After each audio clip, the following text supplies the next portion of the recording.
भाई आपको एक बात बताऊँ, आने वाला वक़्त जो है ना, वो उन लोगों का है जो सिर्फ़ और सिर्फ़ ज्ञान की बातें नहीं करेंगे। कहीं से कुछ पढ़ के बना दिया, रील कंटेंट तैयार कर दिया, उनका वक़्त नहीं है। वक़्त है उस व्यक्ति का जो अपना पर्सपेक्टिव बताएगा।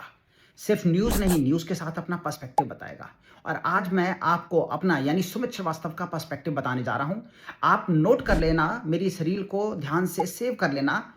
2030 में आके आप मेरी इस रील के ऊपर कमेंट करना और मैं आपको बता रहा हूँ, आप खुद कहेंगे कि सुमित भाई आपने 2026 में बता दिया था और आपका पर्सपेक्टिव बिल्कुल करेक्ट था, यही हो रहा है।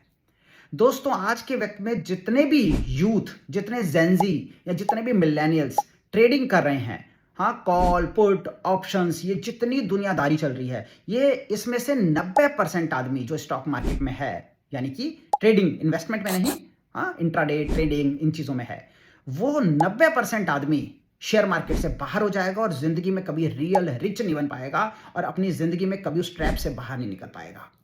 दूसरा पर्सपेक्टिव मैं आपको बताता हूं, अपना ओपिनियन दे रहा हूं कि जो लोग आज म्यूचुअल फंड में इन्वेस्टमेंट कर रहे हैं, उसमें से 70% आदमी, 70% लोग अपने म्यूचुअल फंड को अगले 5 साल में तोड़वा देंगे और वो अपनी सेविंग को कंटिन्यू नहीं कर पाएंगे, क्योंकि वो सेविंग जो है वो फोर्स सेविंग नहीं है, उसमें कोई कैपिंग नहीं है, उसमें कोई रिस्ट्रिक्शन नहीं है। जैसे ही कोई जरूरत आएगी उसके ऊपर सबसे पहले गाज गिरेगी और उससे वो निकाल लेंगे।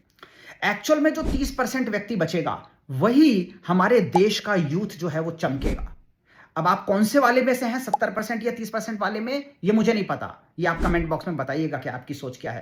पर मैं आपको ये लिख के दे रहा हूं कि 20 से 30% व्यक्ति बचेगा जो एक्चुअल में रियल रिच बन पाएगा। और उसमें भी मेजोरिटी जो 90% लोग होंगे, पता है वो कौन होंगे? वो बच्चे होंगे, वो यूथ होगा, वो जेंजीज होंगे, वो वाला सेगमेंट पूरा का पूरा होगा जिसके ऊपर जिम्मेदारी होगी। वो सेगमेंट नहीं होगा जिसके ऊपर जिम्मेदारी नहीं है।